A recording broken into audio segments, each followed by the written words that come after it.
Hey there, Laker fans. Welcome to another episode of Lakers Detailed. I'm your host, Vinay, with my co host, Raj. The Lakers are 4-3, start off the season 3-0, and go 1-3 with a couple of, three losses on the road to the Suns, to the Cavs, which we got whooped on.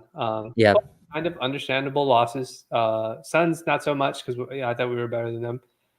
Cleveland, they're the hottest team in the NBA right now, so they're just rolling everybody. eight But no. we, Mm-hmm. we start this pod off after watching the Lakers drop a game to the Detroit Pistons, which was I would say, Raj, an unacceptable loss by any measure. Oh yeah. And the Lakers, there's some stuff that's happened recently that's worth discussing. But Raj, immediate thoughts. What do you think about this loss with the Pistons? What's going on in your mind right now?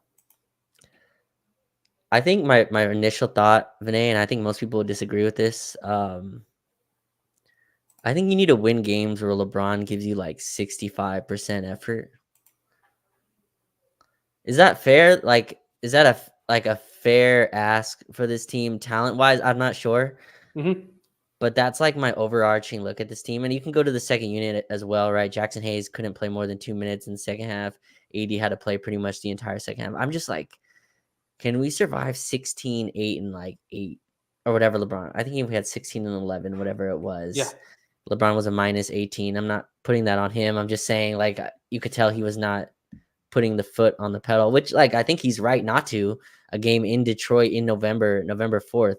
Um, yeah, I want to start there, though. Do you agree with me on that? That, like, the Lakers need to win games where LeBron gives you 70% effort on both ends. Honestly, there were plays yeah, where he wasn't boxing out, he wasn't chasing, and again, I fair versus like what's the ask in reality is like two separate sure. things. I look at this team, I'm like, you can't rely on. There's other overarching issues we'll get to, but I just want to start there. I like start from the top and go down.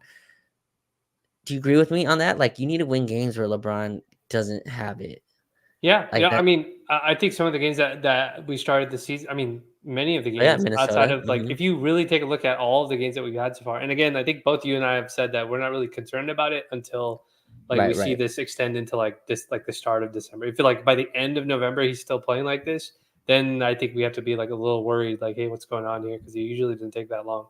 But they have been playing through it. Like they've been playing through like very kind of subpar Braun games. And when I say subpar, I don't mean compared to the average NBA player.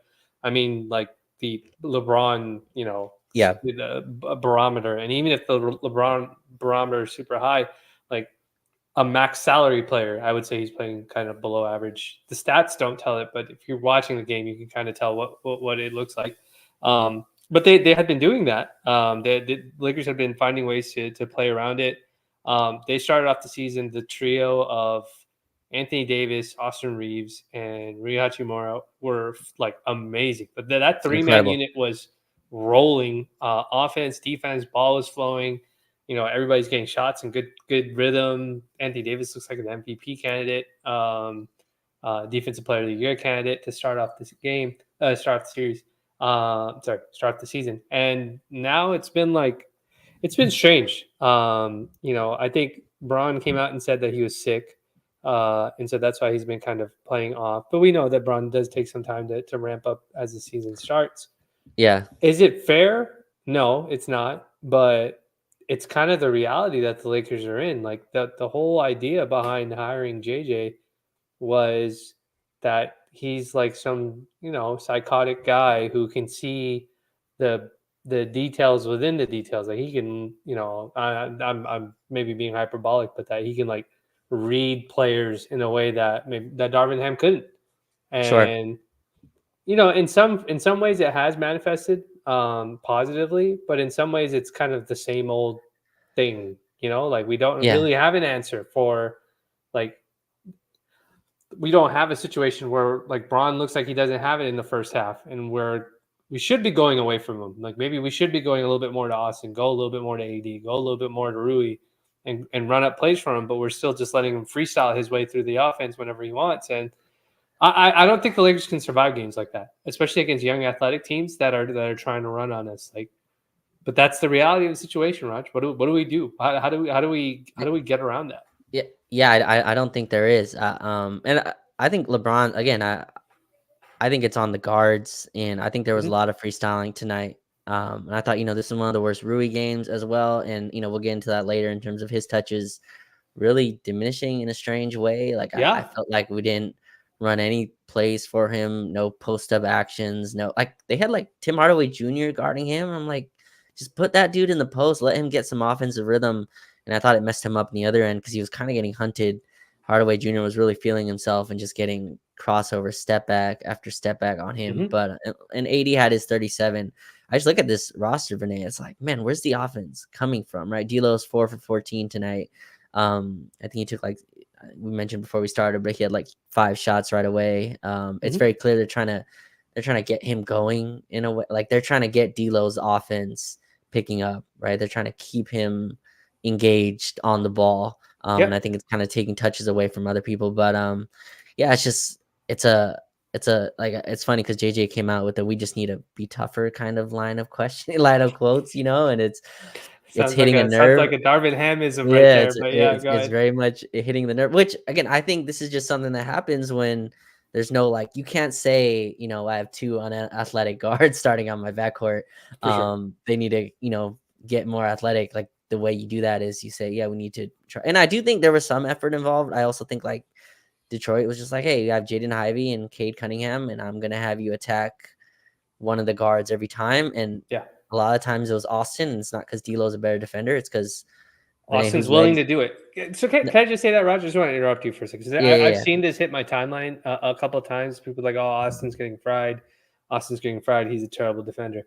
Austin's also the of the backcourt players. He's the one who's willing to try and defend these guys. He Like has that's to. Who are you I gonna think throw on him? yeah, Who like else? that's something that I think like people need to like Laker fans need to at some point need to acknowledge. Like that I know there's D'Lo fans and there's Austin fans and they're warring with each other over it. There is a part of this where one guy is willing to do it. He's willing to like not die on screens. He's willing to eat multiple screens out of possession and be put on an island. Well, is he going to get stops? No. Like, is he going to get torched? For sure. I don't think you and I have any grand illusions that like Austin's going to become this great defensive player. But like he is trying, he's willing to take that if that means that he can play more minutes on the floor. I'm not seeing that with the other guy, which is why I have some thoughts that I'll share about Yeah, later. Go yeah. for it. Well, I also think like if you're the other team today, it's like whose legs would you want to fry? Like it's right, you know what I mean? So like, and that's where I think Austin also gets attacked. It's like, hey, let's fry this guy's legs because that's been on the scouting report for a while, right? Get Yeah. him tired, get him exhausted. And Austin's done a really good job of kind of working through that and still kind of being fresh. So much in fourth quarters that he's the guy we go to in fourth quarters. But I just like look at the team and I'm like, man, we cannot survive non-AD minutes, and these second units just can't defend at all. But just starting there, let's start there. Vinay. I'm curious. This is starting to become a trend where these guards just hunt, and like I think that's just not conducive. Our defense is taking a step back. They talked about it on Spectrum Yeah. today. I think we're giving up like the 5th or 6th most points in the league. Um, is this starting unit, can they defend well enough to like be consistent in wins? We've been down 20, I think, or we've been down double digits in like 4 of these games already. A Yeah. lot of that again, I think Fox is, and these are good guards, but like the league is littered with them. It's not like I you get mean, a night. every team has good guards, at least one. That's what I'm saying. Really Like good there's guard. no Yeah. night off on this in this front. We had obviously Minnesota with I think we played well against Minnesota, but yeah, the Kings, the Cavs. I mean, tonight it's just, can this starting lineup defend enough in No, your opinion? no. In my opinion, no. Like this starting lineup, like again, this is not one of those things where I want to be right or I want to be tell people that I told you so. So, but it's going to come off that way. The Lakers had the number 2 offense in the NBA after Rui Hachimura was inserted into the starting lineup. That was with Darvin Ham. That is without him running ram, vert, dive, whatever those the play sets are that people love. Like they just love using. Like Ham ran no offense. It was pure freestyle, pretty much. I would argue. Like and then maybe some pick and roll stuff, some occasional stuff Mhm. sprinkled in, but they still had the number 2 offense. And but their defense was the 19th worst or best defense in the league. You're seeing that again. Like you're seeing a prettier offense for sure, which is good. But the defense is exactly the same. I would argue it might be even worse because Braun is actually taking kind of a little bit more of a step back. Just kind of physically, he's not doing the chasing Right, down blocks and stuff like at that. that time, not to cut you off, we were in like a playoff kind of Yeah, chase, right? So when that starting lineup got changed, it was in February. We're like, oh shoot, we got to make the playoffs right now. It's the beginning of the season, yeah. but yeah, to your point. But yeah, so I don't think this team has enough. I think they rely a lot on Anthony Davis to still clean stuff Oof. up for them defensively.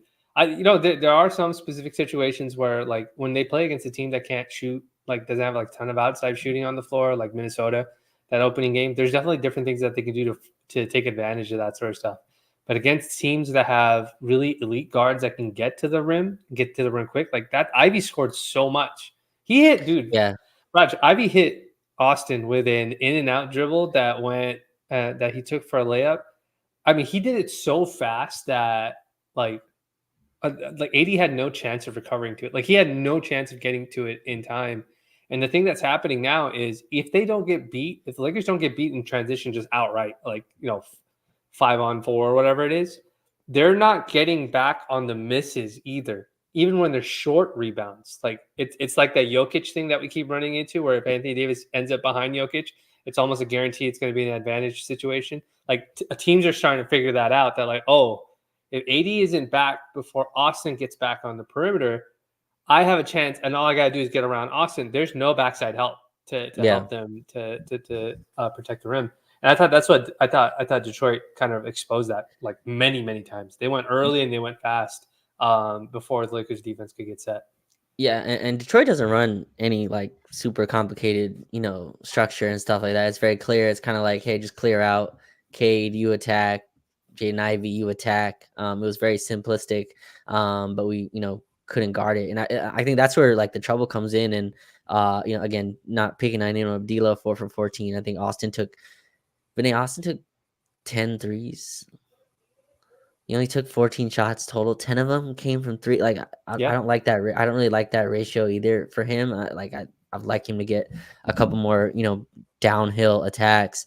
Maybe Detroit just being a little bit more athletic kind of dissuaded him from going. how much pick and roll do you think Austin ran today? Not much. It didn't look like it was much. Yeah, I think he had the one where I forgot who went under the screen. He took a little step back three. Mm-hmm. But other than that, yeah, I don't remember a lot of pick and roll action. What happened to all the Austin AD ball screens that were so successful? To start the season, that was kind of our mainstay offense while Yeah. D'Lo works off the ball. But yeah, that all seemed out. But like, I guess this like Vinay, what's this like? There's no solution coming, right? Is there? Yeah. So let's dive into what I think is causing the problem. I think I'm with you. I don't know what the solution is here. Like we actually, before we get into what I think this inflection that's caused this issue that comes up, let's continue kind of running through the players for tonight. So like Yeah. this is like the second or third game where Rui's been almost completely phased out of the offense. Like he's almost been relegated right back to that role that he was in Ham's offense, where he just stands at the corner the entire time, doesn't know when he's going to get his shots, might get shots, Right. might not get shots, and then when he And does get reckless it, drives. yeah, he Mhm. looks like he's completely out of rhythm because he hasn't touched the ball for multiple plays and whatnot. So 100%. If Rui, I'm fully expecting, and his rebounding numbers have started to come down. He's got Way like down. 3, 4, Mhm. 3, something like that. I'm 100% expecting Laker fans to eventually post his box scores and be Mhm. like, oh, he was a fraud, like he's like faking it, like not knowing. If you haven't watched these games, like he's just not touching the ball anymore on offense. And I think you put it very nicely that he's one of those guys where if he's involved in the offense, you get more engagement defensively. Yeah. You don't want that to be the case, but there's like, dude, like 70% of the NBA players in the league today are Yeah. like that. They have to be involved offensively to do it. He was terrible. Anybody else who you're looking at, I'm like, we got to figure something out because there is a guy that I know you posted about. Yeah. Well, Uh, we can get to Gabe in a little bit, but yeah, yeah. I mean, I think like obviously Rui stands out, and then just the Max Christie stuff is just 4 minutes tonight, and like that, it's going in the wrong direction. And I think I told you, I asked you this question, I think over the summer, but like, or maybe in preseason. But is there a route where this team's good and Max isn't? Does that exist? I don't think so. I don't think that exists. That Yeah, I don't think there's so. I don't think there's a good team here where Max just isn't involved in that until a trade or whatever comes Mhm. or whatever the Vando injury. I'll put Vando to the side a little bit because I have no idea what's going on with him. But yeah, I just don't think there's a good team here where Max isn't good. But it looks like Vinay that JJ is coming to the same realization Darvin is, which is I can't play this guy. Yeah. Which is a very Okay. sad place to be, right? Can I ask you a question? What does that say about us saying that we were going to develop our guys this year? Then, like, what does that say about like what the opening press conference when we said that we were going to develop Rui, the Rui. I'll put the Rui and Austin stuff to the side because they're older players, but Yeah. we were like Max is paid now. Like I had a big back and forth over the weekend with a bunch of random people on Twitter about like the Lakers when the JHS news came out. I said, well, now the Lakers don't have anybody in their development pipeline anymore. Like Bronny doesn't count because he's so far Also, like, come removed on, from like basketball. mentioning Bronny, like, come on, let's see. Yeah, right. It's just Like, somebody's mentioned, oh no, well Bronny's still with us. Dalton's 23, 24. Like he's he's very close to the realized version of what he is. I can see the Dalton one though, right? Like Yeah. you can see how like okay, Dalton's part of at least our young core, right? Sure. I think that's a Sure. fair argument for sure. But if Max is losing minutes to Dalton, then that means that you're I see just what you playing the mean. better player. You're not. There's no Right. development that's happening, right? Because development requires you to be willing to watch him struggle through his problems. And Let me push back yeah, a second. yeah. Does he have to earn those minutes though? Like, is there a portion of this where Max has to earn the minutes? Sure. I mean, sure, he has to earn the minutes, but he should have a longer leash than 5 games. I see. Okay. If Gabe Vincent doesn't have a leash, why does Max have a leash? Max is supposed Fair. to be part of your future, right? Like That's fair. Yeah. And my thing is, if Max wasn't that, and the reason why Max is playing is because you paid him and he has to play now, then why did you tell us that you're developing them? Now, again, we're not going to get answers to these questions, Raj, but like that's in my mind. I'm trying to explain the logic of my mind. It's like if I'm a team that wants Max to eventually be successful as a player, because I think he's going to be a part of this franchise moving forward, I have to be willing to watch him struggle through these situations. And one of the things that you and I discussed about offline was, are the Lakers being honest when they say they want to develop these guys, or are they just saying this because they didn't make any moves in the offseason and they want the fans to be like, blah, blah. And the reason why I feel like they just kind of said that to cover for their own inaction is because they don't have any leash for Max. They're just like, 5 games is enough for us to see that he can't play. We're not going to give him minutes. We're going to play Cam Reddish over him. So that's a concern for me. See, I tweeted this October 15th, and then people killed me for it. Like, how dare you even say his name? You know what I mean? How dare you even tweet his name and spell it out? I was like, look, like, you think Darvin? Again, I don't want to go back to Darvin because I feel like there's a conversation that can go on. But like, the coach is gonna play the guy he thinks is gonna help him win. Correct, 100%. Like, you know what I mean? Like JJ can hear all your and look, the whole world, not whole world, but like Rob and everyone was singing all the Max's praises, as were we. I mean, like we also were huge fans of Max. I think Max still showed enough in his 67. I think 67 games is probably a lot higher than people think he played a year ago. That's a lot more than it. When you listen to people talk about it, it feels like Max was like shunned for like 80 games. He played 67 games last year. And Cam Reddish already earning it a week into the season. I like that.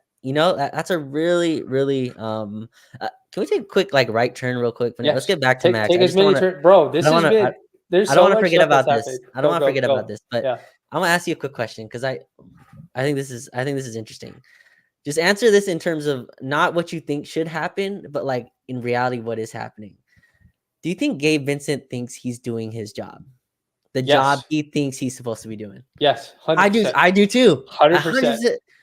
I think JJ has told Gabe, just bring the ball up the floor, facilitate the offense, and we're going to put you on the guy that we want you to defend the heck out of whoever we put you on. Rebound the ball. Do that in between stuff for us. And I think he's doing it. And people are like, why isn't he shooting the ball more? Why aren't we getting more points? I was like, bro, I don't think that's what he's on this team for. You know what's so hilarious? I think Gabe sleeps well at night thinking he's doing that job. And I think and I did the math today. I'm like, if you're Gabe Vincent, okay, you're a guard on this team, right? You're a guard on this team. That's what you are. So you're a 6-foot guard.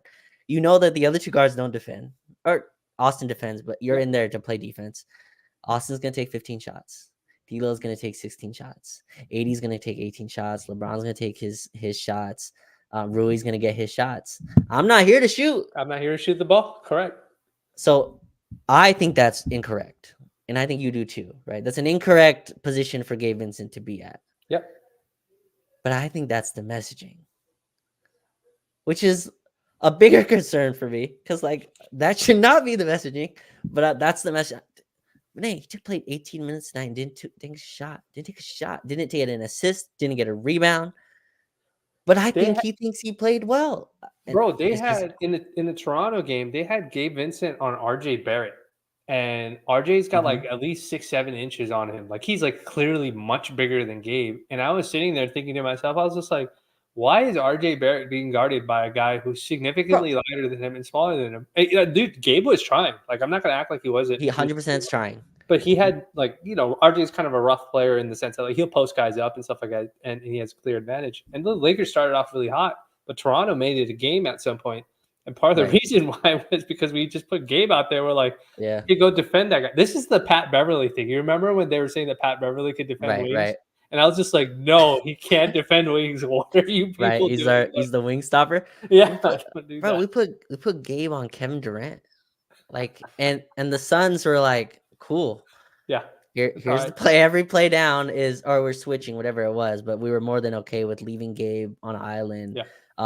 With KD, but 0 like, and I don't think this is a subconscious thing, Vinay, but like both of us play basketball, and you just mentioned the number of 70%, right? Of like most, or maybe I think it's higher. I think it's like 85% of NBA players. If you don't give them the ball for a whole game, you are not getting lockdown defense. You are not getting an engaged individual. And I don't even think this is a conscious decision. I think this is subconscious things that happens is like you disengage a little bit. Like you run to one corner, I give the ball up, I go stand here. I know I'm not getting the ball when I cut. Like I know that's not happening.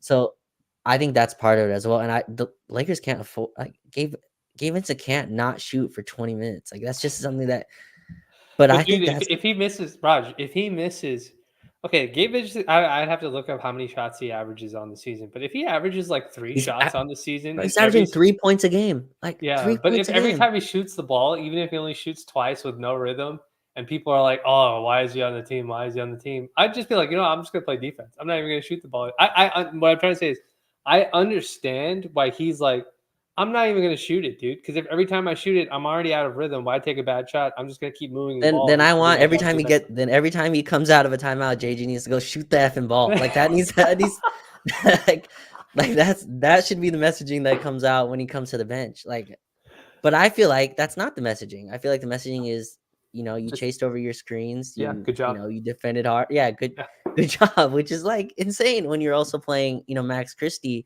who I think is on the other pendulum of this, Vinay. We can kind of get back on the freeway of the Max freeway here. Yes. I just wanted to go down that Gabe kind of lane because I think it's interesting that like what we think should be happening, and obviously you just mentioned the fan perspective, which again I think I understand the frustration. You have a player that's making $10 million a year. He signed for a whole nother season. Yeah. Cheney Bear is bringing up 3-point percentage. Like that matters so little to me right now of what's going on. The career 3-point shooting like has no impact of a guy who's not shooting at all. He's a 6'0" Ben Simmons right now. Like it's an awful fit. But again, we can get back to Max. It's just Max looks like a guy again that doesn't know his role either, right? And Gabe, I think, thinks he has his role down.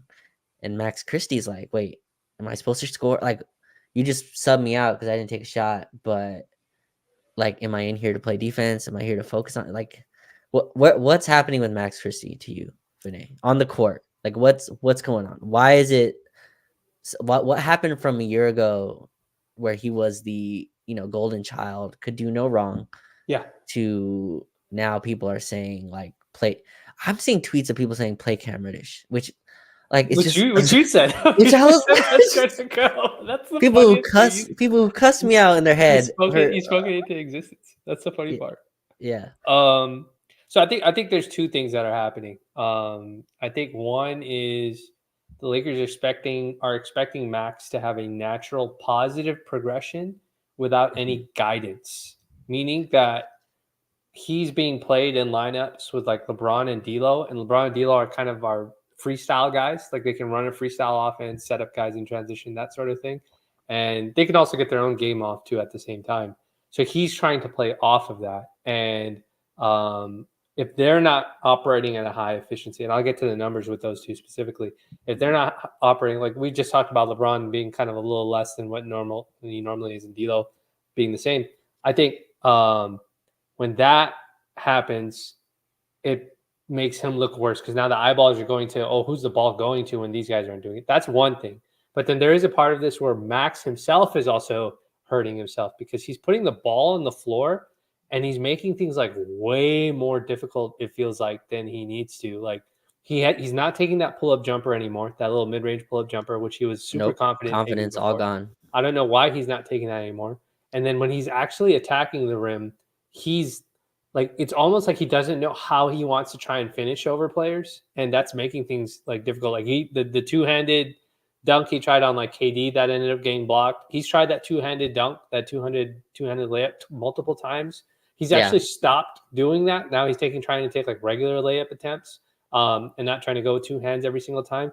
Like it's quite literally one of those things where he's reading the closeout correctly, attacking correctly on the drive, but now he hasn't figured out the finishing part. So that's on him. He's got to figure that part out. Yeah. And I think those two things, one of it has to do with what's happening in those lineups in the game at that time. Then the other thing is how he's processing that sort of thing. But Raj, before I hand it back to you, we have to be willing to watch him fail at that for us for him to learn what he has to do better. That is my biggest thing with all of this. If you're going to say you're going to develop him, you have to let him fail. He has to be able to fail. Go for it. So I'm not pushing back on that, okay? But what I'm saying on this is I think we do this a lot with NBA players, and I'm not saying like you're putting this on him, but I think we do this where we see a role that's simplified and we say that it's easy, right? Like not easy, but like you should be able to do this, right? Where like you're looking at Max and you're going, this is a role that's kind of beneath the talent level that we thought you had. So you should be able to easily conform to it, right? Yeah. And again, I don't know Max Christie, but I think he understands that this is his role. But that doesn't mean that it's a guarantee that he will find a role in it, right? Yeah. And I think like we go like, okay, Max, 40% catch and shoot 3-pointer last year, athletic guy, athletic tools. He should be a 3-and-D positive wing. But sometimes like that's just not what they are. Like some players just never, I'm not saying he won't. I just like I think we look at Max and try to, put more positive spin. He's just a bad defender right now, Vinay. And I understand your point of like we gotta get through. I saw someone in chat put growing pains in it. I'm sorry, but like there's no world where we sit here and lose 3 games in a row, right? And Max be this bad and not understand his role for a guy who played 67 games last year. And some of this too, he's got to earn some of these minutes. Like if Cam Reddish is better, Cam Reddish has to play. And from the developmental project portion of this, I get it. I think you're right. I also think that the framing around all that just was not correct. It's just, it didn't harp on reality at all. You have a 39-year-old LeBron James turning 40. We don't have this isn't a rebuilding team. This isn't a rebuilding project. Dalton Connect played 8 minutes tonight. Like that's not building that's not developmental. That's earn every minute you play, which is fine, which is okay. But I think that's where you are. Like, and that's where I look at Max. I'm like, man, I hope he's good. I saw enough flashes last year where I still think I'm with you. 5 games is too soon. Yeah. But it's very clear. I'm watching other teams. Like I'm watching Charlotte lose games. Trey Mann looks amazing, and they're still losing games at times. But they're like, you know what? This kid can play. We're going to let him keep playing the way that he wants to play until we can figure out, how to make it. And I think he had like a post game where he said, our bench got our butts kicked or something like that, or the ball wasn't moving. That's like Trey Mann comes out and says, "Oh, that's my responsibility." I'm watching Denver because they've like Jamal Murray got hurt, Aaron Gordon got hurt. I was watching them play the Raptors earlier today. Raptors are another team that lost a couple players to injuries. They're playing their young guys and letting them play through it. If it means losses, then it means losses. They're obviously in a different. Denver is still trying to be a contender, obviously with Jokic's situation. Denver's playing Julian Strawther, Christian Braun, something Tyson, Uh, Hunter Tyson or something like Hunter that. Is Tyson, yeah, Yeah, Hunter and Peyton Watson. And three of those four guys from like literally play to play, possession to possession, look like great players to like completely terrible players, like from play sure. to play. But Denver has no choice They because have no they're choice. committed to this and they have to play through it. And like you won't get wins every single time, and that's just it is what it is. And so my thing is, I'm not saying the Lakers have to do that, but it's like if you're going to develop guys to see what they can become, Yeah, then you have to be willing to do that. And I know it's frustrating for Laker fans to watch the team lose. I'm sure we don't want to watch this team lose. You and I certainly don't, but that's just what it is, dude. Like, if you're telling me that Max through 5 games is going to lose minutes to Dalton Connect and now potentially lose the defensive role minutes to Cam Reddish, then we were never developing him to begin with. Like, once he got paid, it was just basically there's a bullseye on yeah, your back to produce. yeah. But then Development over. You yeah, better the you better development's be over. ready. And so I tried. That was my argument with people on the timeline. Like, if this is development, then you have to watch him lose. And they're like, yeah, but he has to produce. I was just like, yeah, he does. I agree. He has to produce, but he can't lose minutes because of that. Yeah, Also, so, yeah. No, it is what it is. Yeah. it's a chicken or the egg thing, right? It's kind of like, did the production come because he got the minutes, or do you get the minutes because he produced? Right? It's an interesting kind of Yeah. separation. But I think the Lakers are in a really rough spot because I understand where you're coming from in terms of like if you're gonna if this season is worth anything, Max Christie's a part of it, right? Like I would hope so. Yeah. if this beginning part of the season, and I'm with you. It's just I get it from JJ's point as well. He's like, man, we're 4-3, and we have a tough road coming up. And as much as I propped up Max Christie, as much as the organization did, and they propped up Dalton Connect, it's much different when you're in the fire and you're like, man, we're getting cooked defensively, and Max Yeah. Christie for some reason can't stay in front of his man or doesn't understand defensive principles yet. And I have a vet in Cam Reddish, as much as the word vet is, that I can play. And I think some competition is good too, as well, some healthy competition for them to have, and all Yeah. that. But yeah, it's rough to see him play 4 minutes. Let me ask you, what do you think the coaching staff is telling Max? Like, what is like, are they telling him like, don't worry about the offense, just like defend? Like, do you think he's getting the same messaging that Gabe is I as think you mean in terms of like game plan, like what his role is. like how we said we think they're telling Gabe, don't worry about scoring, just go ahead, don't worry about shooting or anything like that, go Oh, defend. I think it's the same thing. I think they're just telling him to like just like play free, like just do like play to your strengths sort of thing. Like, if you see the open lane, you can attack it. But really your main role But is no to protect, direction, no like play specific defense. direction, Yeah, you think? exactly. We don't run anything for Max, right? Like even last year we were running pick and roll actions and dribble handoff actions for Max that he was coming off of. Have we run anything like that for him? No. Like the first 3 games, dude, even in the preseason, Raj, for Gabe, I remember you tweeting about it. They're like, dude, Gabe looks great in the preseason. He was running like pick and Yeah, roll actions, pull yeah, up giving him the jumpers, ball. attacking the rim. Have we run anything like that? Like since they've been playing? Has Gabe run a pick and roll that you can remember?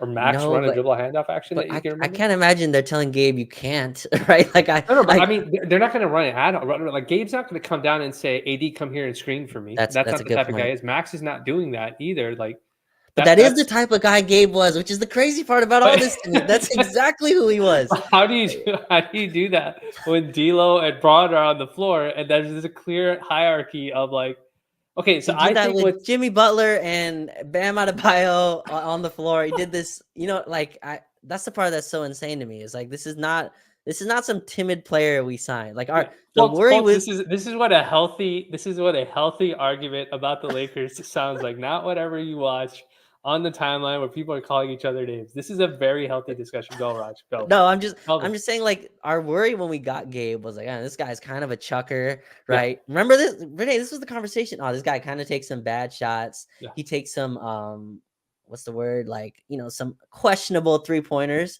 Yeah. And I remember when we got Gabe, I was like, I'm okay with that. Like he's a volume shooter. Some nights he'll have it, some nights he won't. He'll hit 4 threes on one night, and then I go 0 for 5. And that'll pan out to a 33% three-point shooter. Yeah. This is a guy that's not shooting. It's just refuses to take shots, and I think that's incredible in terms of the like player that he's become. And so I just look at that. And I'm like, all right, if they're telling Gabe that, who's the 6'0" guard. Yeah. Just think about this from like conceptually. They're telling Gabe Vincent, the 6'0" guard, go ahead, don't shoot, don't run offense, like go stand in the corner. What are they telling the 6'6" athletic like guard who has way less ball handling, was way less shooting, right? So like again, I'm wondering if Max is going, all right, wait, you pulled me 4 minutes in. My other guard, the other guy didn't shoot either. Like what, so Yeah. it's interesting to like think about that conception. And I do think Max has been lost a little bit defensively too. I also think he plays in a lot of units with Jackson Hayes, which like again, Bro, like he's also playing in units with like where he's having to also cover sometimes for his teammates. Like he's like, if the guy doesn't get back in transition, then he has to pick up whoever that player is, and he's getting caught on the wrong guy, or he's rotating late. So when we're watching him, he looks terrible because he's out of position or whatever it might be. Like I haven't seen Max get super overwhelmed the way I saw like Austin get overwhelmed today in isolation. Like Austin got overwhelmed by Cade a couple times. Ivy blew by him a couple times. I haven't seen that happen with Max. I haven't seen teams go out of their way to ISO Max and be like, oh, okay, we're going to attack this dude every single time. It's almost every time Max gets attacked, it's because he's trying to recover off of some defensive rotation that somebody else missed, or it was like a natural part of the rotation. The foul stuff has certainly happened where he's like too aggressive and he fouls a little bit too much. But I understand how people feel about Max and whatnot. It's just, I mean, we probably talk too much about Max. It's just it's a I have a philosophical issue with what the Lakers are doing with him and the messaging that they've kind of provided us, saying that we expect our growth to come from his growth too as well. Like some incremental growth from him will help this team out overall. But we're not giving him the opportunity to maybe get to that incremental growth, because especially with these minutes. And look, dude, Dalton Knecht is a great player. I've posted multiple times already. He's got to play 30 minutes a game. Like I've said, we are Max has got so to play far 30 away from minutes a that. game. Yeah. And I've said Max, Austin, and I'm still saying it. I think Max, Austin, Dalton, and those three guys have to play at least 30 minutes a game. I need to see what they are. Like Matt Austin already plays 30 minutes a game, so we don't have to worry about that. But I need to see what the two other athletic wing size guys that are 6'5" and above look like. And if I can't see what they look like, what am I learning about this team from a developmental standpoint or from a basketball standpoint? Like, I'm not learning anything. I know what D'Lo is.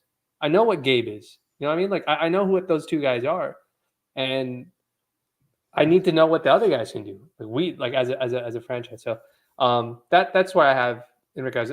Raj, do you have like any? Because we're about 37 minutes. Any other thoughts you have on Max or just any of the role players that you've seen so far this season that you want to discuss? Yeah, I think that was a lot on Max. I think people kind of understand where we're at. I think the Dalton stuff is interesting because I think you're right. Like a awesome player came in, hit 2 shots right away. I do think there's like this.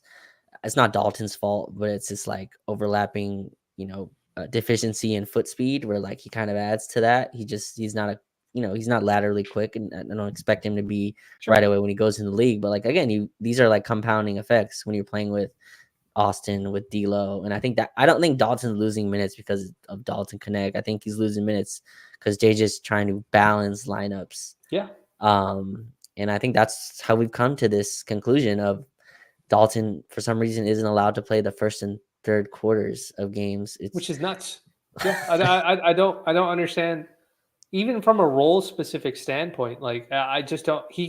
If the Lakers aren't knocking down shots, and we've had games already this season where we've not made threes, like why can't he play? Like why can't we get a guy? Dude, we signed Matt Ryan off the bench and he hit like a game tying 3 for us like a couple seasons ago. Like, but we can't play our first round pick. Like who's holding him back from doing that? It's not Max, because Max is losing minutes to everybody else. So that's maybe this is a good transition to a conversation that I think people just readily accepted, the fan base accepted, and I like kind of gave me some pause that I want to discuss, which was JJ Redick making an adjustment with the rotation. Now, he didn't actually make a change like functionally with the rotation, but what he essentially did is we started off the season like the first 3 or 4 games with JJ basically giving Austin Reeves all of the on-ball reps to start the season. All of the pick and roll action to start the game was being run through Austin, There's Austin and AD, heavy dosages of Austin and AD. And one of the beneficiaries of that action was Rui. Like Rui was eating a lot off of that stuff because they would find him for isolations too as well, Yeah. early offense opportunities, all that sort of stuff. I don't know. Baseline cuts. Yeah, Yep. baseline cuts, a lot of easy stuff, natural stuff that was happening between the 3-man game. It was to the point where those three, when they were in the game together, JJ was actually trying to play all three of them together at all times. And it was, usually leading to good dividends in regards to that. But then one of the things that was also happening as it relates to that is the Lakers are trying to figure out what the second unit led by D'Lo and Bron was going to look like. And that offense had been a little rough. Those lineups had been a little rough. They weren't giving up tons of lead. It's not like they were like hemorrhaging points or anything like that defensively, but they weren't good. And so there was some data behind it that I pulled before this game that I wanted to kind of take a look at. And so this data is from the NBA stats side. So it doesn't, so it's not absolutely perfect, but it should give people an idea of what was happening, right? So before the before the Lakers Kings game, where Bron goes completely bananas in that third quarter, the Lakers had run a 5-man unit of LeBron, D'Lo, Dalton Connect. I want to say Gabe was one of the guys that was part of that lineup, and Jackson Hayes. Pretty balanced lineup if you think about it. Defensive guy, Gabe, D'Lo, the alternate playmaker for Bron, and then Dalton, floor spacer, Jackson, defensive guy, right? Makes a ton of sense. Space out the floor and one pick and roll partner. That lineup through like about 11 minutes of real-time play, which is not a lot, but 11 minutes of real-time play was like a -3. And that lineup was typically being run against opposing teams' bench units. So that was like kind of red flag number one a little bit there, because it's like Bron, D'Lo versus bench units. You should be able to beat up on bench units. But we weren't. It was just basically even. We weren't really gaining an advantage. Now we're compounding that with the idea that the starting unit is being used is heavily AR, D'Lo, or sorry, AR, AD. Rui, and AD, right? So those guys are rolling. Now we hope that now we're going to give D'Lo and Bron their own unit. They're going to start rolling. That's not happening. So then the Kings game comes, and Bron goes ballistic. In that one game alone, because Bron goes crazy, that lineup is like plus 56. Like it's some crazy net rating that it has because of that game alone. But then after that game, for like the 2 games after that, for like another 9 or 10 minutes, they go back to that same lineup. It's the same one that I mentioned before. And yet again, it's like -3 net rating. So when I saw that data, and I specifically tried to cut out the outlier performance, which was Bron's crazy third quarter, I realized that I was trying to figure out, why did JJ change the lineup? Why did he make that rotation change? And I think, JJ phrased it as he understands the 2-man synergy between Bron and Austin, and that's why he's making the change and giving D'Lo all the on-ball reps. And so I understand that. But I think the reality is that the D'Lo Bron thing wasn't working. It wasn't working. And so instead of saying, hey, this is not working with D'Lo and Bron, he just said, well, Austin and Bron work pretty well. And so I'm just going to talk about, because in my mind, and this is a very, very long explanation that I'm getting into, but I want everybody to have context as to what's happening with the data on the back end, is that if I go and I look at the data in aggregate, in whole, it will tell you that D'Lo is not the problem, right? Because that one game against the Kings where Bron went absolutely crazy makes that lineup look really, really good. But when we actually watch the games and we ask ourselves, why is it that the Lakers started off kind of rough today offensively? This defense was bad for sure, but we started off rough a little bit defensively or offensively. It's because we've changed the person who has the ball in their hands. And Roger, I don't know if that's the right choice by JJ. I don't know if that's the right thing to do, because I don't think you should change the on-ball reps to help one guy out when having the other guy do it was helping 2 other guys out in the process too as well. Does that make sense? The way I'm trying to explain it? Like I think I know what JJ is trying to do. I just don't agree with him doing that. And Eh, that's what I think. right, especially when it was working, right? Like, I mean, you were Yeah, collecting wins with the way that it was going. But again, I think JJ saw it as, D'Lo having 5, 6 point a game nights is just yeah, not he was the odd man sustainable. out for sure. Yeah, Yeah, it's just not sustainable for this team. It's just not sustainable for how we need to rely on him going forward. And I think D'Lo's even talked about it post game. He's like, yeah, to start the year, I was staying out of the way, and I've really tried to just run the offense. And now they're putting the ball in my hands and trying to create. And honestly, like it shouldn't like D'Lo should be able to be the actually more schematic ball handler, like being able to run pick and rolls and stuff like that. Austin's a little bit more aggressive. Austin and AD have kind of gained some chemistry there, but D'Lo shouldn't be too far behind that. But it's clear D'Lo's trying to find his shot, and I think he really chucked up a bunch of shots to start this game. I thought they got Detroit in transition a little bit. I thought his misses kind of got Jaden Ivey and them kind of going in transition basketball. But yeah, it's strange. Again, this lineup change shouldn't have this big an impact either. Like it shouldn't yeah, have messed with the full chemistry of the roster, but it's clearly done something, right? It's taken Austin to only take 10 threes for Austin out of his 14 shot attempts.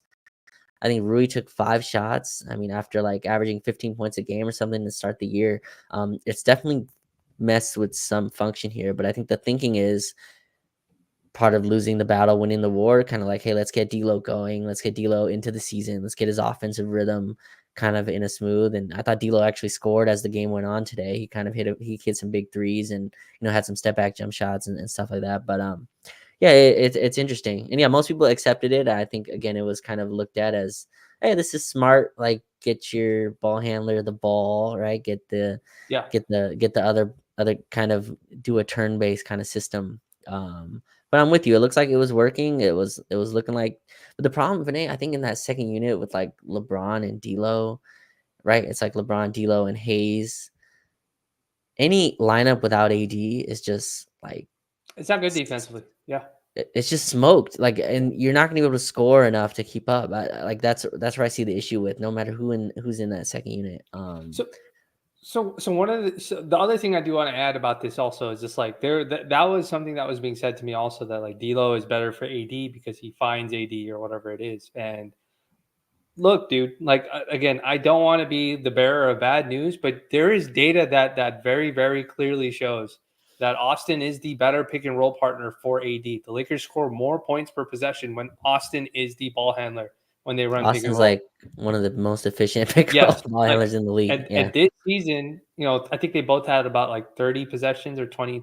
Like I think D'Lo had like 21 possessions. That'll change obviously after the Detroit game, but they had like 21 possessions, and Austin had like about 30. Austin was like 1.19 points per possession as the pick and roll ball handler this season, and D'Lo was like 0.92.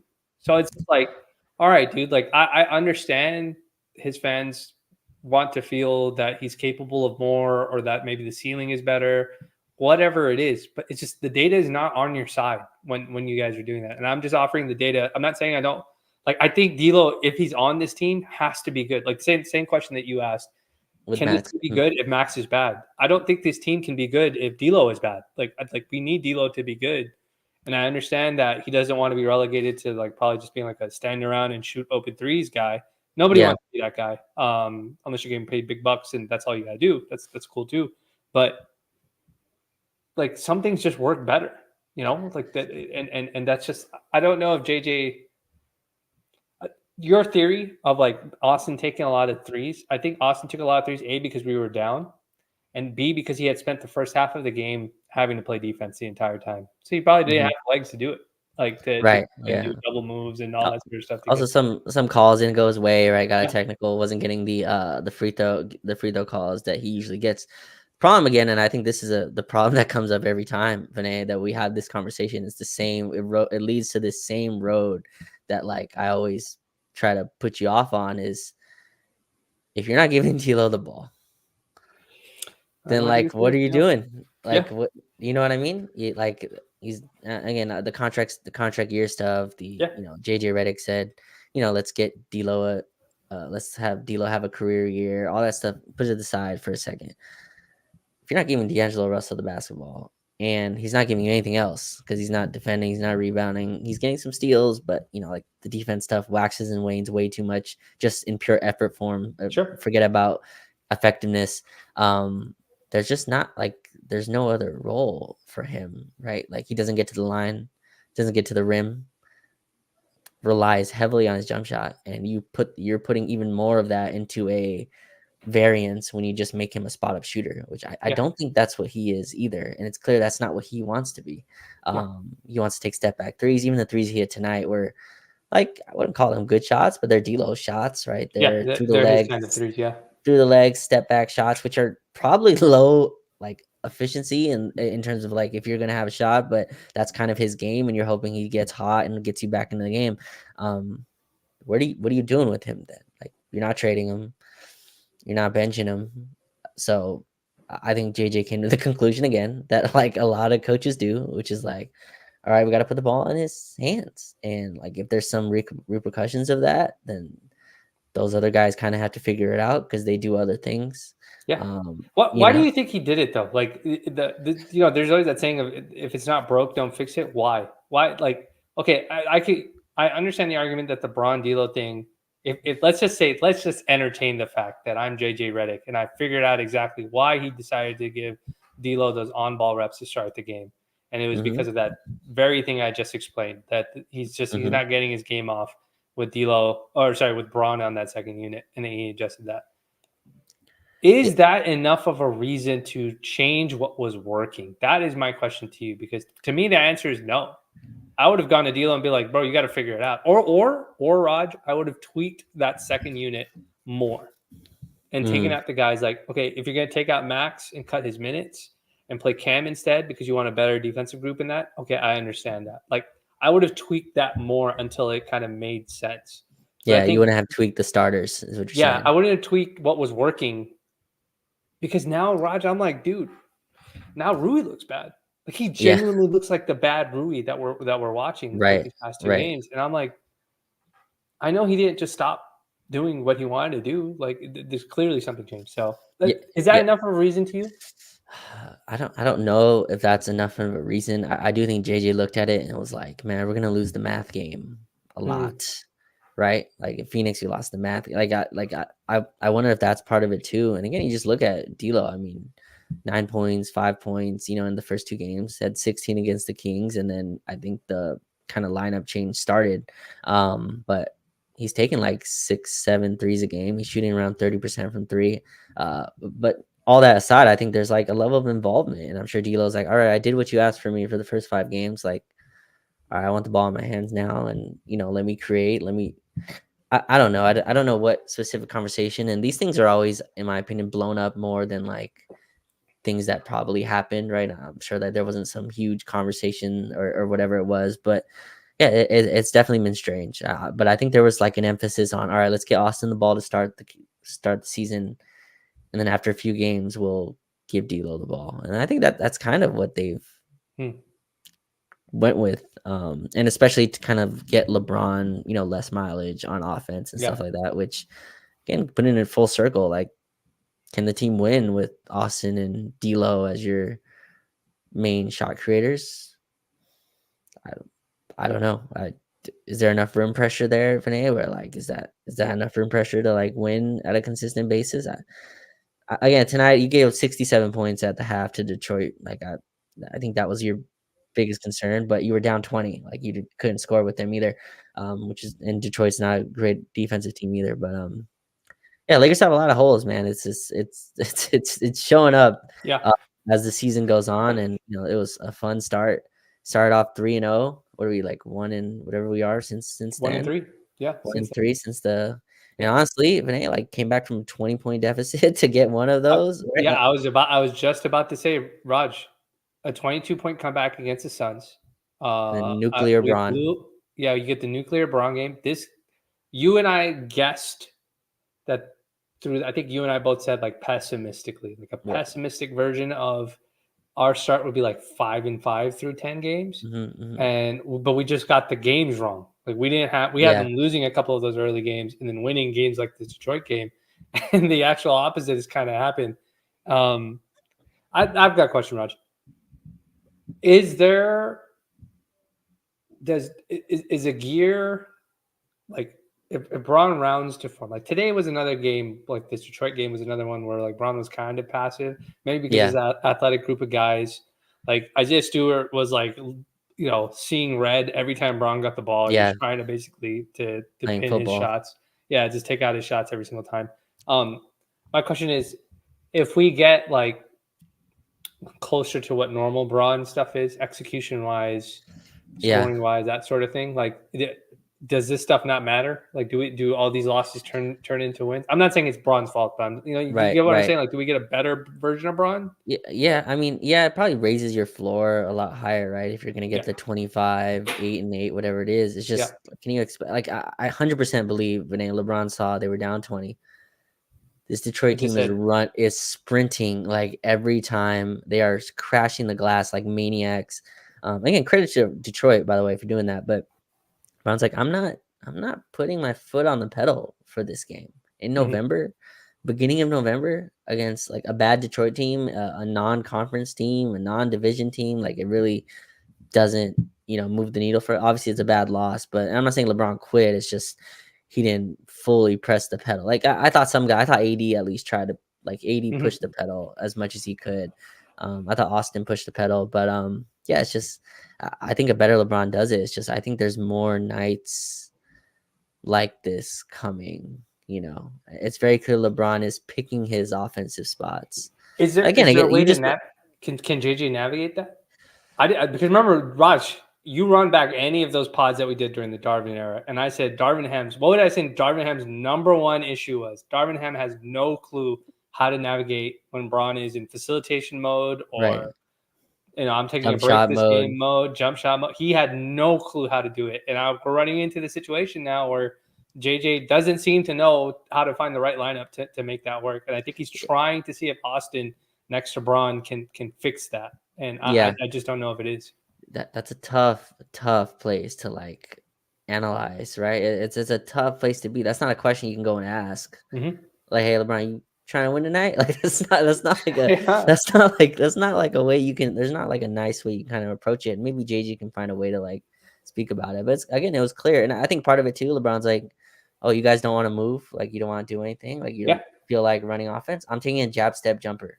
Like if you guys don't feel compelled to do it, Yeah. and some of that, like again, I thought we could have got AD the ball a little bit more, but I think AD had a put in at and cut it to like 4 or whatever it Mm-hmm. was, Mm-hmm. then didn't touch the ball. Yeah. Austin took a 3, LeBron took a bad jump shot, Detroit pushed the lead back to 9, and that was kind of it. So some of that stuff, some of the things that haunted us a couple years, last few years came back, but yeah, it's a tough place to kind of know, or it's kind of a feel thing, and it's a tough place to be. I don't know how to like analyze that. It's a tough place to kind of live. But it's clear like LeBron didn't turn it on. 16 points, 11 assists. Didn't really attack the basket probably, but like, is that fair? It's like I can't ask LeBron at 39 to rampage to the rim on a beginning of November game. That's not Yeah. it's not a fair ask either. So it's a tough kind of pendulum to like swing at. Yeah. Yeah. It's I'm not sure. The more I think about it, like even the course of this Detroit game, like we were, you just kind of think about it, right? You start the game off giving D'Lo all those reps. You go through the course of the game. Braun is kind of whatever. AD's playing out of his mind. Rui's kind of not involved or whatever. But then towards the end of the game, D'Lo comes back in the game, but he's just kind of standing in the corner. You're not like using him anymore as the on-ball reps guy. It's still just Austin, Braun, and AD, that sort of three-man game that you're running, that we see in the playoffs. And my thing is just like, even when I like reflect on it, I'm like, is it feasible to do this thing where you're trying to give reps to one guy to start the game, knowing full well that you don't want to go to him at the end of the game? Like, it's not like, Yeah, and that's just for me. It's crazy because for me, the way I've always thought of it is, you're starting your best 5 players, and mhm. most likely your best, at least your core 3, 4 players are going to close the game too as well. You're going to run it through them. I've never seen a situation where you're playing your best 5 players, but not really running the offense through 2 of those 3 players. And then you hope they find their rhythm through the game. And then at the end of the game, hopefully they're fully in rhythm so that you can run it through the 3 guys you actually want to run the offense through. And I don't know if that works. I don't think that can work.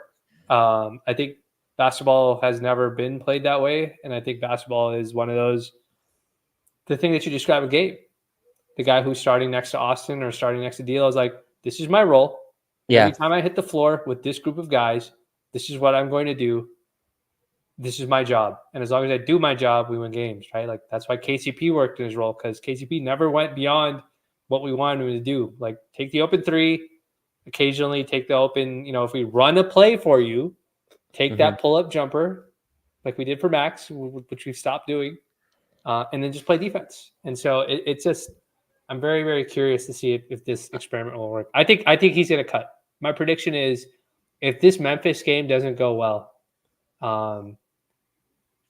I think JJ is going to go back to the original. I don't think he's going to let this go for 5 games, because if you have I'm not saying like you get blown up by 20, but if it looks bad against Memphis, like we get a rough D'Lo shooting start, he's going to have to be like, okay, we got to go back to what was working before. Yeah, and I was thinking, like, I just keep thinking about this while I watch. I was watching the Pelicans play, and I think CJ was out, whatever. But every like small guard combination eventually comes to the realization, like, it's just not tenable. Like it's defensively, especially. Even like all-star guards, like Dame and CJ, were like, this is not tenable. They just cannot guard enough. And I just wonder when we get to that point, and I wonder if we're there already. Like we might be there already, but I'm just, and even with AD behind you, it's just you can't give up. They were talking about on Spectrum broadcast, but like you just can't give up that much triple penetration every time. Like it compromises your defense, and I think it puts you in a rough spot, especially with LeBron playing the way he is, and you put all that baked into the regular season. It just puts you behind. That's why I believe we keep getting down in huge deficits. It's why we have to like crawl back in all these games. And even though we won the first 3, the first one against Minnesota was the only one that like was really, that was the A+ win. Yeah, that was the only true A+ win. Right. I think out of those 3. Yeah. Right. And even that one, I think Julius Randle was, I think it was the first game for Randle with them. And it was a little bit clunky. It was still a good win. It's just, I think Minnesota was still kind of working things out. But yeah, it's a lot of issues. You better win in Memphis, by the way. Like you don't want to get pushed back to 500. And who the hell guards Ja? Like it's just Ja's on.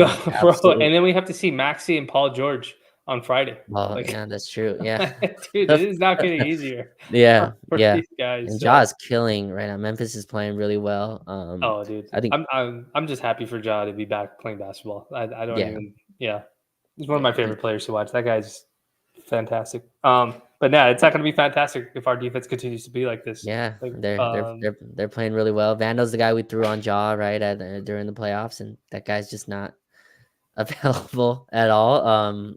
In any capacity. So yeah, it's gonna be tough, man. I looked at like this is the game you had to have. It's just like you had to give yourself a couple more room for error. So I think AD has an ankle thing that's going on, or like it's just Vinay, LeBron played 40 minutes tonight. Dude, that's so much. Like I understand it's not Raj. Oh, actually, you know what? That's a great thing. That's a great observation. That is a great observation, Raj. You know why? Because if Darvin Ham had done that, people would have called him a buffoon that was running LeBron to the ground. I'm not even being like a joke. It's not even like you're laughing, which is fine. But like, it's not a joke. Like, the timeline would have called him a complete idiot for playing LeBron 40 minutes in November against the Pistons, down double digits, trying to make some sort of comeback. And I'm not shocked the Laker fans haven't figured it out. I mean, they will eventually, but like it just kind of goes to show you that like if you focus on things like in a singular aspect, when it's always one guy's fault last season didn't work, and then you just change that person out, but then you don't do anything else, like that doesn't actually fix the issues. And sometimes that's not necessarily basketball is way too complex for that. But Right. Raj, dude, that's a great observation. Like, should we be concerned about? Braun said he wants to play 82 games, Raj. Like his goal is to play 82 games. Like, Yeah, and then AD played, I believe 22 out of the 24 minutes yeah, available in the second half. It's just the mileage that we're putting on them is absurd. It's an absurd amount of mileage. And again, the LeBron minutes, like you can tinker with how hard he's going in those minutes. But 40 minutes is 40 minutes, man. That's a that's lot. a lot. That's a lot of minutes. And again, AD with 39, I believe, in tough minutes being the rim protector. It's interesting. I still think JJ and the Lakers are in honeymoon phase, right? So I think like you're gonna there's a honeymoon phase that's going on that's still available. Now, if they lose the next like 4 or 5, that's gonna go out really quick. But yeah, shout out my guy Walt saying JJ done a lot of things differently from Darvin. He's doing a lot of things similar. It's the same roster. Like they're gonna come to similar. Again, I think JJ's the better coach, but like they're gonna come to very similar. That's why I predicted. I'm gonna take my victory lap real quick, Vinay. Like I was so much on camera. She's gotta play for this team, and people thought I was absurd. I'm like, they're gonna come to the same conclusion that like they're just not athletes on this roster. Yeah. And to be fair on Raj's part, for the folks that haven't heard Raj say that or don't know his tweet, like we're not trying to do this thing where we want to speak something negative for the Lakers into existence and then be like, see, I was right. I didn't want to. That's not what I wanted. Yeah, it's just like we're just watching it and we're like, hey, this doesn't make sense. I think this guy's gonna have to play. Like, and I was with you, dude. I was just like, yeah, I think you're right. Like, and I wouldn't say the absolute worst situation, but one of the crappier scenarios of Vando not being available and then Max having some slippage defensively or losing minutes defensively has resulted in this situation where Cam has to play. And Raj, Austin Reeves, post-game, said Cam Reddish can help us, which is crazy. Absolutely. Because Austin's had some negative. Was that tweet in 2023? Like what date was that video? What locker room was that? Was that in, is that in Detroit tonight? But yeah, it's funny because my guy, he says like the shiny new toy. It's funny because like last year, I think Max could do no wrong. He was the hero, right? He was the player that, everybody was so excited to, prop up and really put out. And really quickly this year, when you shine a light, it reveals a lot of the, the reality of the situation. So, and right now, Vinay, like Vando's being sold as like prime Kawhi Leonard, which like that's not the guy that's coming back. Like I told the guys in the Discord, I was just like, I refuse to acknowledge his existence at this point. Like until he's like dressed in uniform on a live floor, I refuse to believe that he's coming back. Like it's I don't want to get like, there's enough people who complain about the Lakers front office like kind of smoke screen stuff, smoke and mirrors that they do with their injury timeouts, but it's just like at this point I just assume he's not going to be available until he's actually on the floor, and even then it'll be tentative because I don't know how he's going to be moving and stuff like that. But get a setback. Yeah, it's a rough situation. Danny has a question. Raj, we'll just because we're getting close to the last few minutes here. Danny has a question from Twitter or from X. What's the reason Dalton only played 8 minutes of playing time? Which is a nice question, because Braun played 40. Probably didn't have to play 40 with the way he was playing tonight. Yeah. I think it's the compounding effect of playing other guards who obviously have minutes that are guaranteed and have similar deficiencies on the defensive end. So I think to me Dalton's worst. I don't know if you agree, Vinay, but like Dalton's worst. I don't think he gets picked on in a way that, but like I do think like his biggest like deficiency on defense is his foot speed laterally. Like he just can't stay. And I don't expect him to. A rookie, right? Still getting comfortable with NBA speed. Older rookie, but still just defensively, I think that's the longest learning curve for an offensive player like him. I think the foot speed is an issue when you compare that with Rui, who's already slow, with Austin, who's who does play hard but has a foot speed issue, D'Lo, who has a foot speed issue, LeBron, who has a regular season foot speed issue. Like you compound all that, and it's like yeah, we're gonna play Cam Reddish. We're gonna try Max. We're gonna play Gabe Vincent. To keep up athletically. But you disagree with that as a whole, right? Like that line of thinking. Not you don't disagree with the fact that's true, but like that approach is the wrong approach to you. Yeah, Right. I am not in disagreement of your analysis of Dalton's Right. Right. defensive deficiencies. I'm just in disagreement of that's the reason he can't play. Like for me, it's just like he's a better athlete than D'Lo. He's a better athlete than Gabe. He's might not be as good defensively, like technically sound defensively as Gabe is, but he's either as good or if not better because of his athleticism bump over D'Lo. And if he can give you the same shooting that D'Lo is giving you, and you just need a guy to stand in the corner and shoot threes off of open plays because and run back in transition, like and he helps rebound, like that's the other thing about the athleticism thing. Like he will help crash the glass. We've seen him do that Yeah. in traffic too as well. Why not play him? Like Austin's like looking for him. Like it might be because they're both white. I don't know, but like Austin had a play where he like literally dribbled straight to Dalton early in the offense and gave him a dribble handoff, and Dalton hit a three from I think behind Austin's screen or something. Like, Yeah. You just know what it play. is? Dalton forces, like JJ has said this a million times in his like post games. Like, we need to stop playing random, right? That's I think you call it freestyle, he calls it random. But he's Yeah, like, we need to stop being random, right? Dalton kind of forces you not to be random because he's the one player that like they yeah, run legit sets for every movement time. shooter. Yeah, Every single time they run a set for. yeah, And he kind of forces you. So yeah, I'm with you. I think he should probably play more, but I understand from a defensive perspective, trying to keep a defensive balance out there. But yeah, 8 minutes is criminal. Like especially when he hit both his shots, it's just yeah. in a game that we were struggling to get anything going offensively for a long time, and we were chucking shots. It would have been great to kind of let him get some looks. But yeah, 8 minutes is Yeah, low. now that I think, I didn't even realize Braun played 40 minutes. Like now that I'm kind of thinking about it, I was just like, that feels like something that like even Braun would have been like, yo, just take me out the game. Like I'm like tired or something like that. So it's kind of weird that didn't They happen. wanted Vinay. They wanted this win. Like Yeah. this was like Okay. Jackson Hayes played a minute 40 in the fourth quarter. Yeah. Minute 40 couldn't, and that's the only minutes he played in the second half.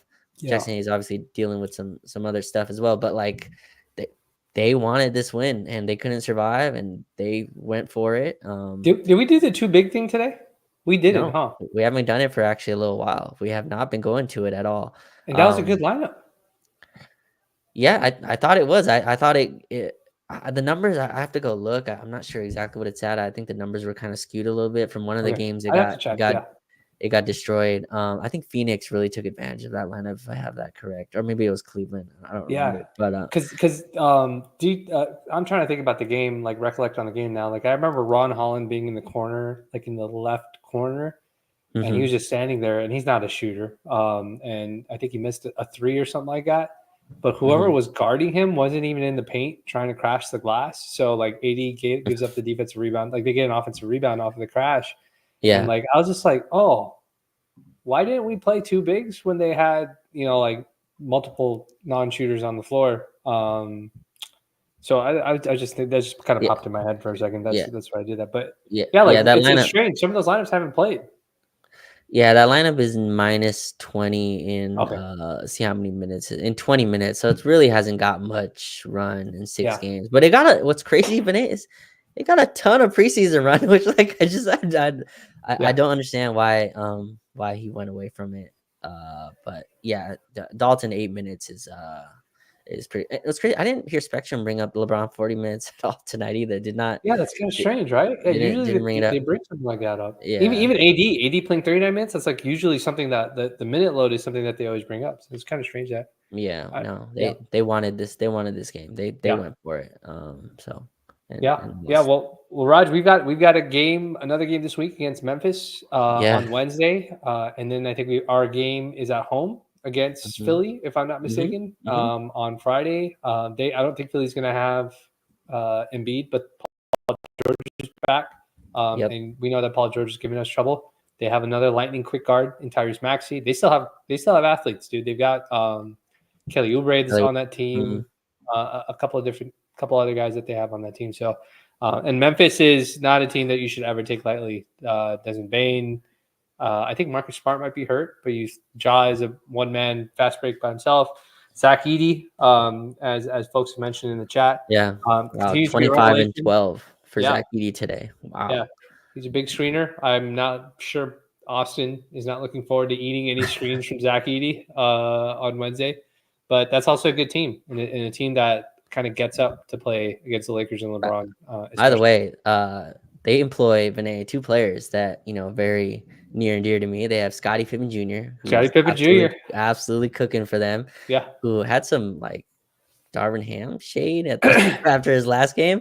And then they also have Jay Huff, who's also and playing really did they well. just sign Colin Castleton too? They If I'm did. not- You're right. They gave Colin Castleton a two-way as well. So they are just absolutely stealing any talent that the Lakers The Lakers, decide not to Lakers keep. are Lakers are extremely good at developing talent for the Memphis Grizzlies. That's what we're really good Thank at. you very Raj, much. it wouldn't be fair. It wouldn't be fair if we didn't touch on your guy before we go. Doesn't have to be deep. It doesn't have to be a deep cut. I have very strong feelings about this, which I was I arguing know. on the timeline, which I'm not going to do anymore because I don't want to. Jalen Hood-Schifino had his third year team option get declined, which folks is unheard of. That usually fourth year, like what happened with the dude that's Marjan Beauchamp over in with the Jake Bucks. Laravia Yeah. too, I believe. Yeah, in fourth Memphis. year kind of makes sense. You know, you get an idea of okay, we're not going to even have minutes to give to this guy. Third year is pretty unheard of. And so, Yeah, any thoughts? I mean, he's still on the team. It's yeah, not like they said that they're done with him. You know that they G League starts soon. Starts on the 8th, I yeah, think, and so hopefully we'll get to see him. yeah, Any thoughts on the decision?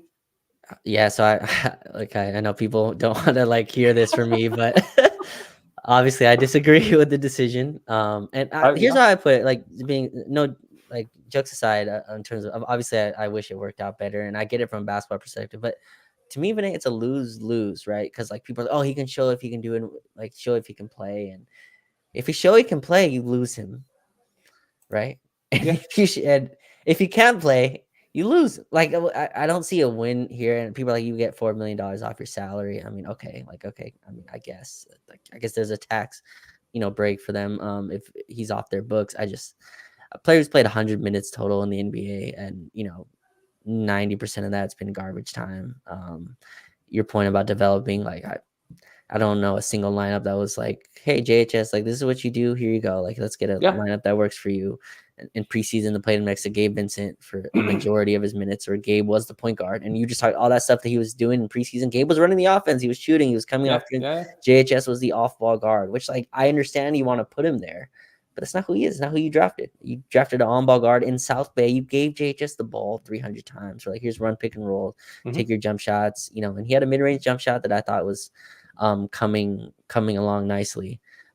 But yeah, and I get it from fans' perspective. Like they see 5 minutes and they go watch a Miami Heat game and watch Jaime Jaquez play, or they watch a Warriors game and watch Brandon Pajemski play. And I get all that. Cam Whitmore in Houston as well.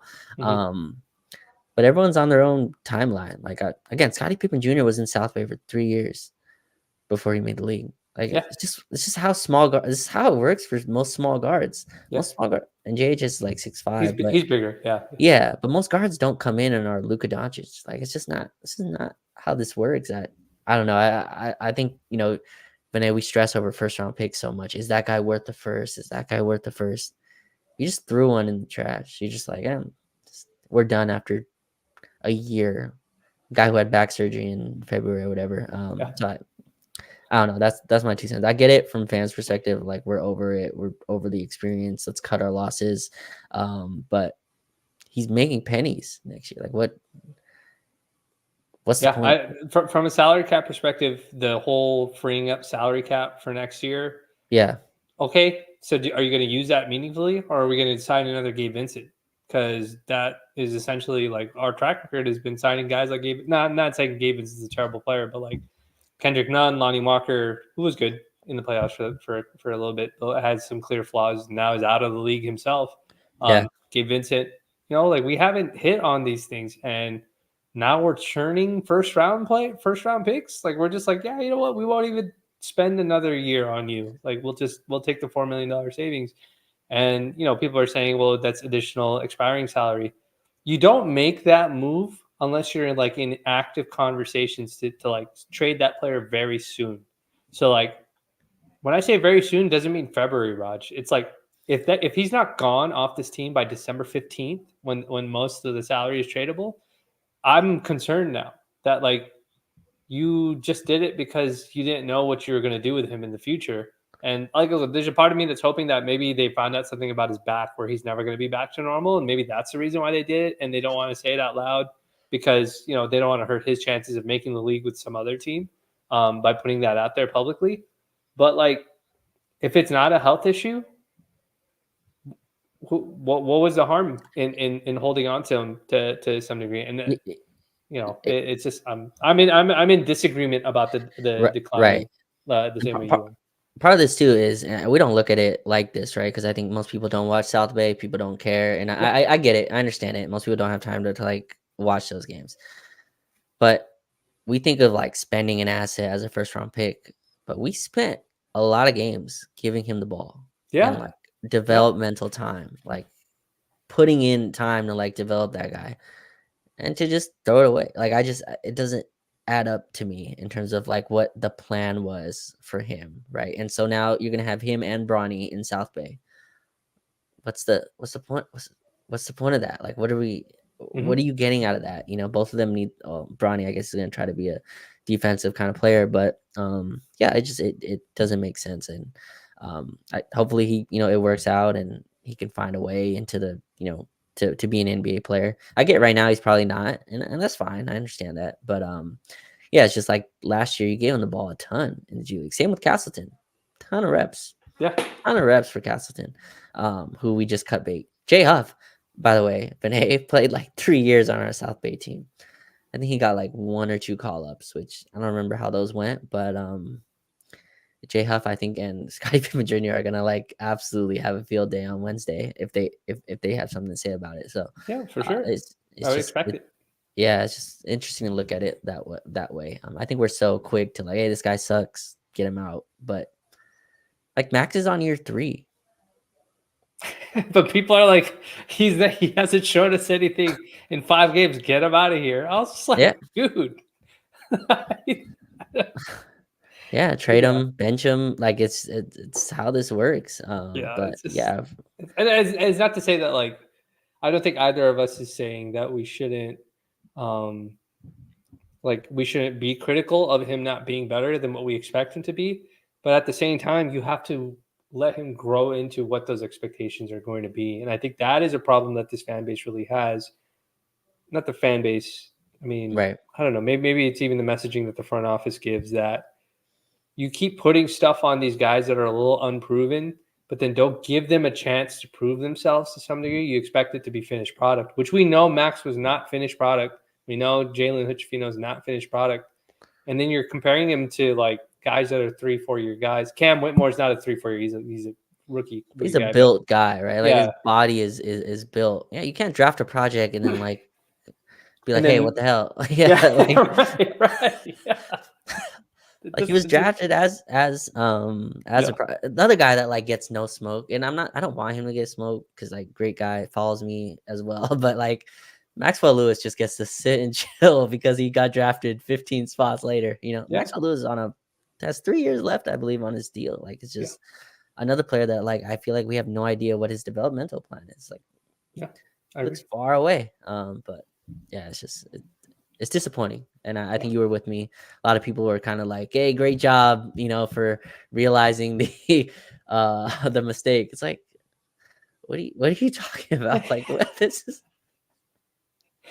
Yeah, we don't know. But it is what it is, Raj. We some things that the front office does we agree with, some things that they do we don't agree with. And that's just kind of part of being a fan, and it is what it is. But that's just Lakers basketball. It wouldn't be something if it wasn't something on the court and off the court. And so, Lakers have Memphis on Wednesday. Then we have Philly on Friday. Both games, I think you and I both feel that are winnable games, can get us right back on track. Hopefully try to get to like that 6 or 7 game win mark by the 10th game of the season. That would be great. I think that would be great morale for Laker fans. that we start off the season that way. So let's hope that this Detroit game was sort of a wake up call for this team, and the last couple games have been a wake up call for the team because teams will see that on the tape and they'll try to come after us. So as always, for the folks that are able to join us from the start or joined in midway through, you can always run this back on Twitter, my account, Roger's account, on the Lakers Detailed X account, or you can just wait and I'll post this to your Spotify and Apple feeds at Lakers Detailed. And wherever you listen to this to, we hope you have a wonderful day. And if nothing else, we'll see you in the next one. Take it easy. Peace.